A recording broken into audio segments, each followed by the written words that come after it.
Yo, what's going on, everybody? Welcome back to Eager Reacts. My name's Eli, and today we are back with some more Blue Lock goodness. I am really loving this show, guys. I don't know if you could tell, but it is very, very good. And every time I get to watch an episode here, I look forward to it, and I'm excited to do it. So last time we saw our team of three, fortunately lose their first match to the first people they went against, because the first people they went against just so happened to be a team of three made up of the top three players left currently in Blue Lock. I believe that's what they were saying, if I understood that correctly. I'm pretty sure that's what they meant. And this number one guy was just so unbelievably disgusting that he was basically able to effortlessly defeat their team of three, even kind of by himself. So yeah, that was a little bit annoying to watch, and it's kind of it's always, I don't know, that's like a pet peeve of mine, and like it gets me mad, which is like what it's supposed to do. That's what the writers and the people that create these anime are intending for you to feel.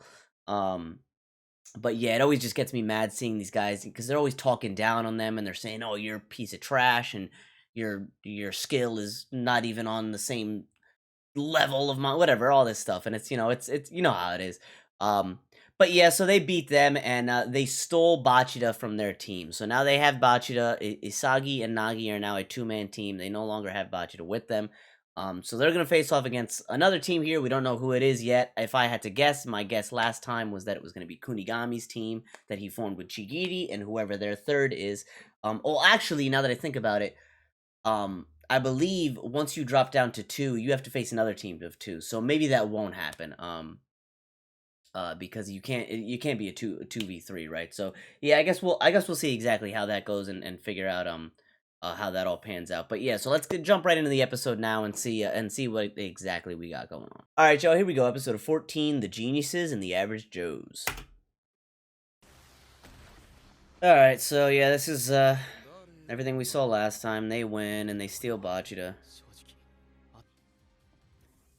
How many teams are gonna win this second selection as well? I didn't hear if they said that.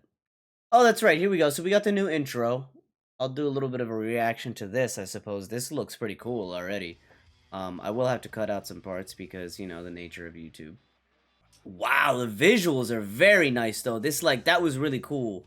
I like that sort of, I don't know what it's called, but it's almost like that. It's not like stop motion, probably isn't the right word, but it's like that, like low frame rate sort of kind of anime. This is really dope though. And it's like, I like the fast-paced nature of it. It's like zooming through every single character we've seen so far very quickly. Wow, yeah, this one is really good. I wasn't sure if they'd be able to beat the other intro, because the first intro was very, very good.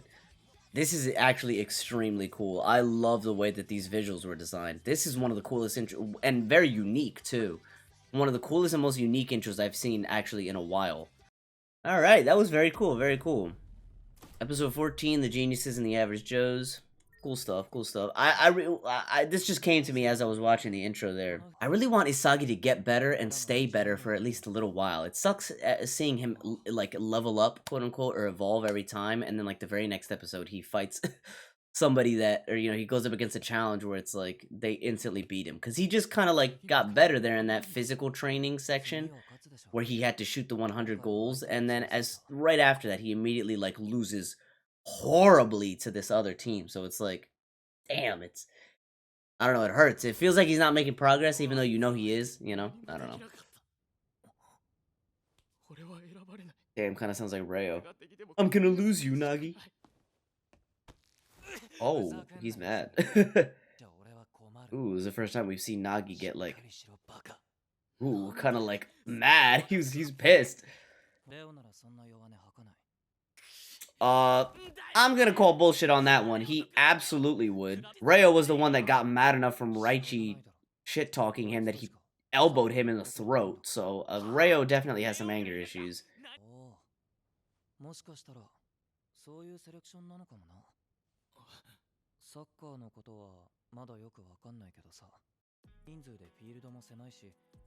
Oh, so you have to learn how to multiply into the 100 as an individual. He's like, yo, I'm really pissed right now. How do you get rid of this? Oh, Barou. He said if your team sucks, you get sent to this shithole. Okay. Wait, how is there only one of him? Like, where's his teammate? This is gonna be interesting to see how they interact. Yeah, you've lost a lot, Barou. I'm not gonna lie, bro. You're like the king, but you were one of the first people that they overcame, and we haven't seen you since, and now you're losing in this round. Honestly, I was thinking the same thing as Nagi. I was like, who's this guy again? Like, I knew that he was Isagi's former teammate on Team Z, but he got quite literally 0 screen time. Like, we don't know anything about this guy. Ew, why is he running like that? What was that? He's running like an aberrant Titan too. Wow, and you already had the worst facilities before.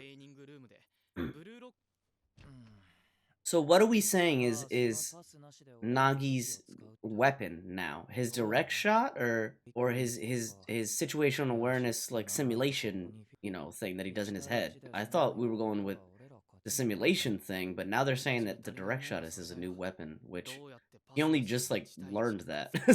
I don't really know if we could call it a weapon yet. Why are you looking at how he sleeps? It's weird. Yeah, it is an interesting concept because it's like, all right, we have to think about who we want to go against so that we can beat them because we want to steal them.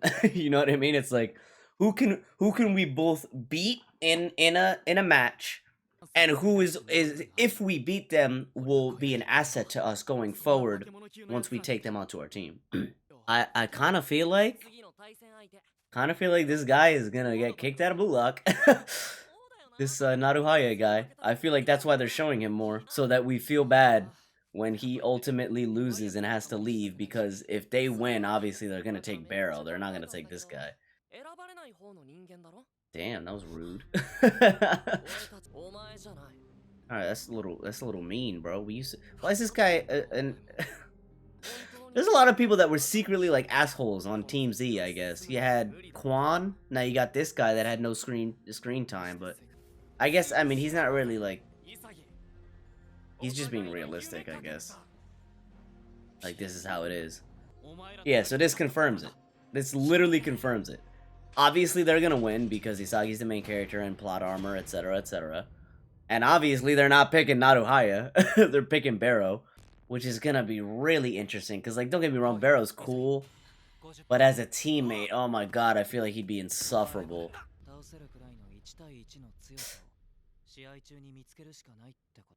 Yeah, that's gonna be difficult. To beat him in a one-on-one is... Did they say, by the way, who was on their team before Barou lost? Like, who was their third? Naruhaya, Barou, and then... who else? I don't know if they mentioned it and I missed it or what. This guy is such an asshole. Look, see, like I said, they're giving these characters like some character development so you feel bad when they lose and they have to leave. But unfortunately, my boy, you just don't have that plot armor. These other three do, so...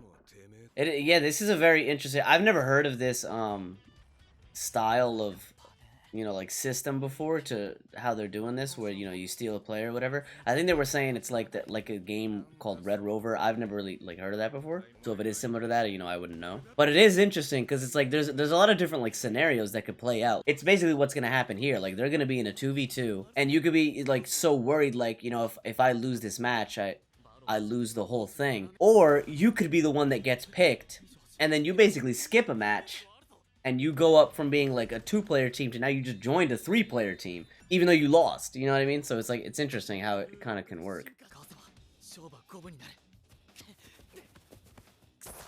Ooh, that CG was a little rough.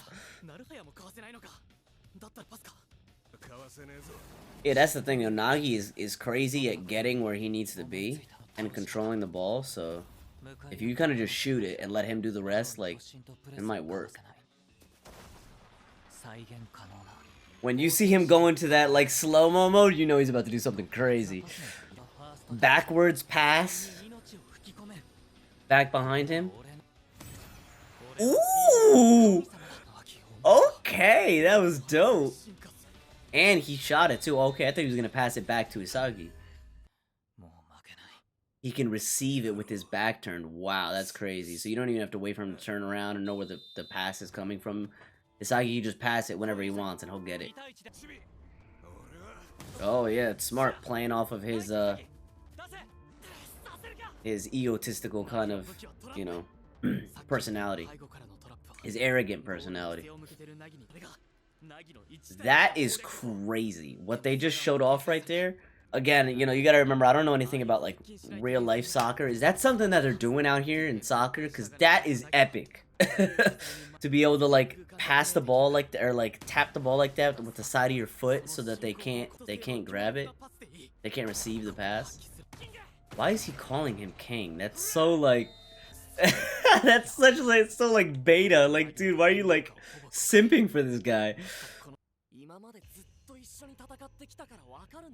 Bro, you were consistently at the bottom of the team every he played you 5 or 6 times. Played with you 5 or 6 times. And he was at the top of your team the entire time. And he was the one that was leading your team. He was the one that set up all those goals for all those other people. He was the reason all those other people were succeeding. We only just learned your name this episode, and you've been in the show for 13 episodes, dog. So, I don't know who you think you're talking to.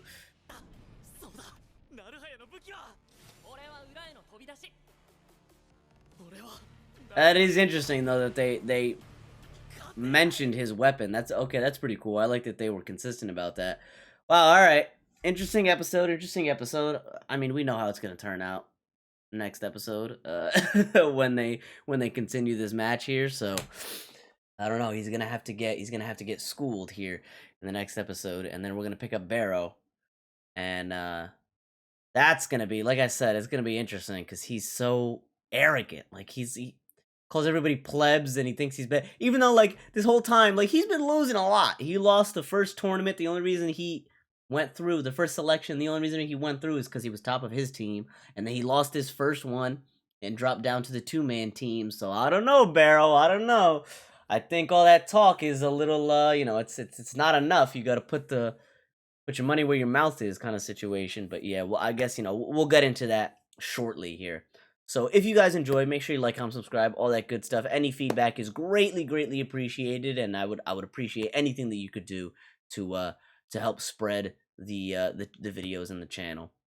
If you want to check me out on my other socials, you can in the description down below. But other than that, I'm gonna get out of here. So take care, y'all. Peace.